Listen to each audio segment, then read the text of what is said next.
ಮಾಣಿ ಗ್ರಾಮ ಪಂಚಾಯತ್ನಿಂದ ಗ್ರಾಮಸ್ಥರಿಗೆ ರೇಷನ್ ಸಾಗಿಸಲು ಉಚಿತ ವಾಹನದ ವ್ಯವಸ್ಥೆ ಮಾಡಿರುವುದು ಮಾದರಿಯಾಗಿದೆ.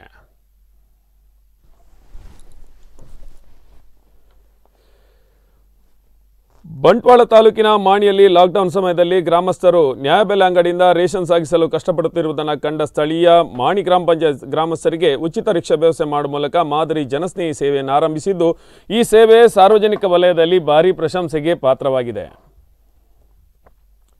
ಮಾಣಿ ಸೊಸೈಟಿಯಿಂದ ತುಂಬಾ ದೂರದಿಂದ ಜನರು ರೇಷನ್ ಕೊಂಡು ಹೋಗ್ತಾರೆ. ಲಾಕ್ಡೌನ್ ಸಮಯದಲ್ಲಿ ವಾಹನ ಸೌಕರ್ಯ ಇಲ್ಲದೆ ತಲೆ ಹೊರೆಯಲ್ಲಿ ಕೂಡ ರೇಷನ್ ಕೊಂಡೊಯ್ಯಲಾಗದೆ ಬಹಳ ಅನಾನುಕೂಲ ಆಗ್ತಾ ಇತ್ತು ಎನ್ನಲಾಗಿದೆ.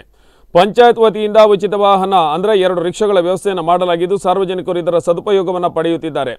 ನಾಳೆ 2 ರಿಕ್ಷಾಗಳ ಸಂಖ್ಯೆಯನ್ನು ಹೆಚ್ಚಿಸುವ ಬಗ್ಗೆ ಪಂಚಾಯತ್ ಇರಾದೆಯಲ್ಲಿದ್ದು, ನಾಳೆಯಿಂದ ವ್ಯವಸ್ಥಿತವಾಗಿ ಪಂಚಾಯತ್ ಲೆಕ್ಕದಲ್ಲಿ ಜನಸ್ನೇಹಿ ಸೇವೆಯನ್ನು ಮುಂದುವರಿಸುವ ಸಾಧ್ಯತೆ ಇದೆ ಎನ್ನಲಾಗಿದೆ. ಈ ಪಂಚಾಯತ್ನ ಜನಸ್ನೇಹಿ ಸೇವೆ ಸಾರ್ವಜನಿಕ ವಲಯದಲ್ಲಿ ಬಹಳ ಮೆಚ್ಚುಗೆಗೆ ಪಾತ್ರ ಆಗಿದೆ.